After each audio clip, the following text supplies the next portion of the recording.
Oh boy. Oh, good morning everybody. It's Brian with Lathing Around with Brian again. I got a treat for you guys today. Actually, it's a treat for me. I'll tell you a quick little story first. Why I'm building what I'm going to build today. So, yesterday, I built a pet urn. So just a small little urn. You can see it right up there right now, the finished product. But anyway, I sent a picture of that to my sister and my brother. And my sister said, well, what is that for? Is it like for ashes? And I said, well, I don't know. I suppose you could stuff a live dog in there, but yes, it's supposed to be for ashes. I don't know, that was funny. It made me laugh. Anyway, she replied back to me and says, oh, she says, I might have to use one of those soon because she's got a 15-year-old little chihuahua that has got a dog dementia. So she's been having a real hard time. So I told her yesterday, I said, you know what, if you want one, I'll make you one. She says, no, I'd like that. So here it is. I want to get serious because this is, could be for a death in the family. But so here it goes. Today, we will be making an urn, a pet urn. One to put in your counter with your most precious dead dog, or cat, or mouse, or parrot. That's all I could do. I couldn't be any more serious than that.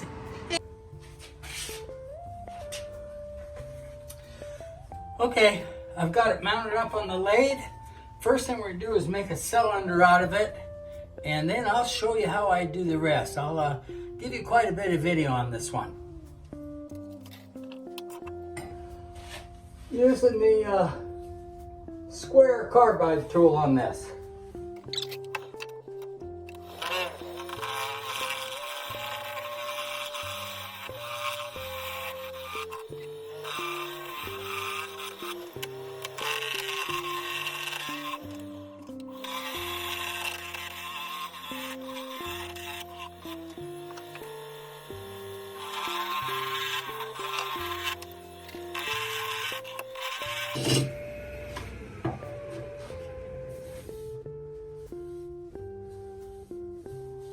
I got that pretty much round.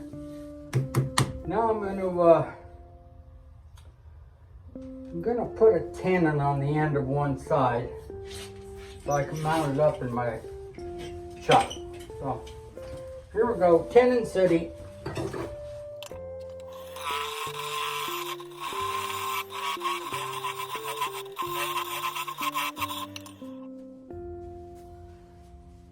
This is gonna be my top.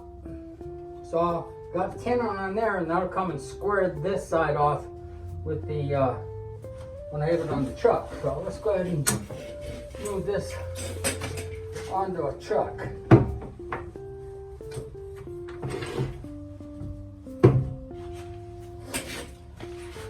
I'm not sure what type of wood this is, but I'm thinking it's going to keep us a nice green, and most importantly, it's dry. And I mean, very dry. You can see by the sawdust on here, it is nice and dry, which is the best way to have it. It's a little harder to cut when it's dry, but that's the best thing, so it doesn't crack. Hate to have an urn that cracks. Just opening up the jaws so that I can put this in there. I'll squeeze her up tight.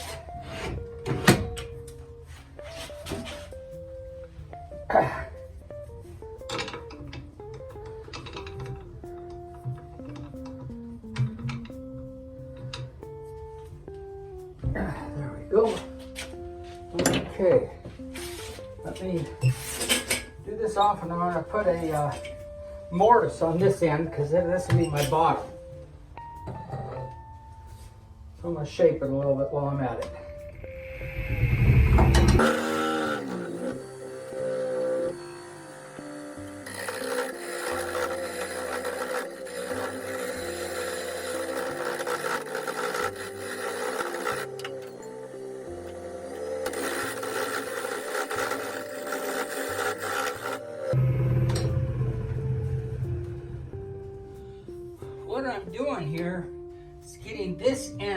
squared up so I can put my mortise in it, and then I'm going to kind of shape it the way I want it to go. And I'm not sure which way that is, but I'm going to finish squaring this up.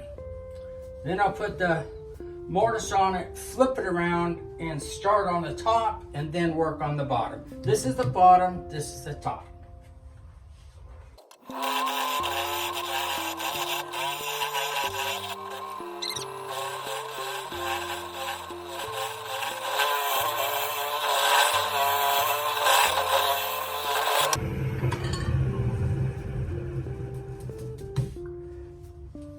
As you see, I'm starting to get my shape in here. Nothing scientific about it. I'm just going with something I think might look good. So we'll finish this up, shape it, and then I'm going to sand it to see how it's going to look. But I think it's got some good grain in it. So do a little bit more work. Get back with you.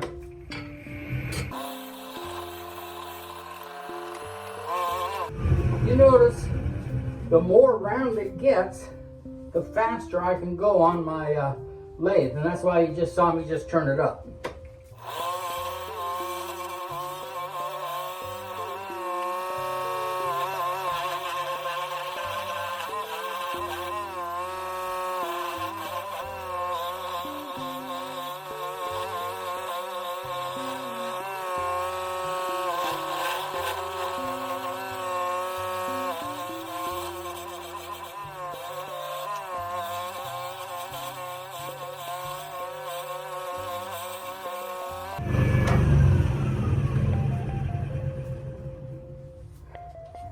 Here's my shape. It's going to be sort of like a rounded up shape, and I left a bit in here so that I can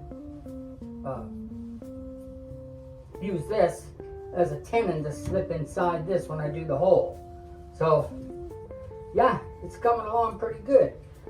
Let me finish this up a little bit, and then we'll get back together, okay? Hey guys, I flipped it over, got the tenon on, flipped it over, parted off my lid. I left the tenon on here, and I got a mortise in this side. Left the tenon so I can finish this out on the inside before we get going. What I'm doing right now is I'm drilling out the hole, get it started, and then I'm going to use the carbide tools to cut in it. So I just continue drilling for a few minutes.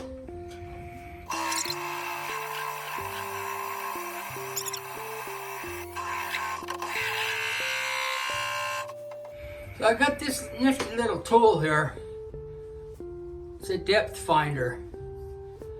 And I just go to the outside here and say, okay, how far do I want to go? I know I got this mortise coming in about 1/4 of an inch, so I'm going to go down about that deep. Then I just measure this on my drill, and I know I'm going to come up to the end of this, and then that'll be deep enough. So that's how I do that. It's one of the few times I measure.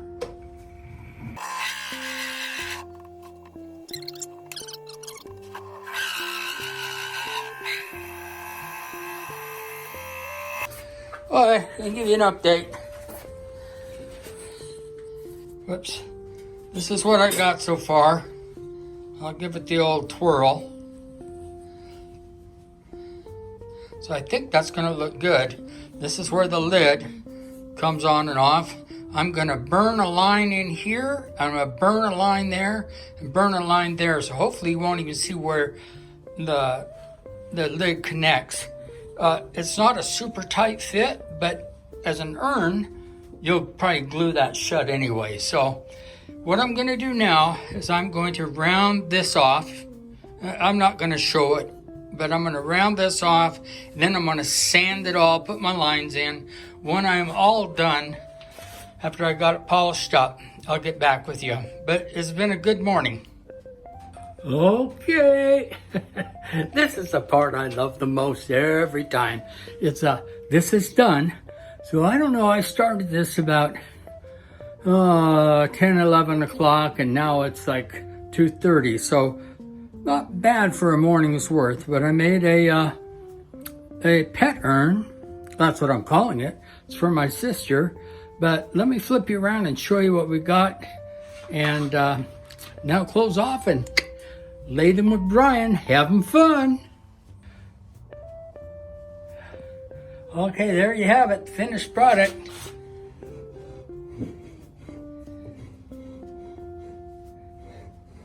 I'm going to put some lacquer on it, but the lid is on there pretty tight, actually. And this middle line is where the lid goes on, and you can't even tell it. So I think, and I put lines on the bottom too, just to sort of match them. So really nice design on the wood too. Good character. I'll put some lacquer on it. She'll be done. So until next time, y'all have a good day from here from Springtown, Texas. Laying around from Brian. Bye.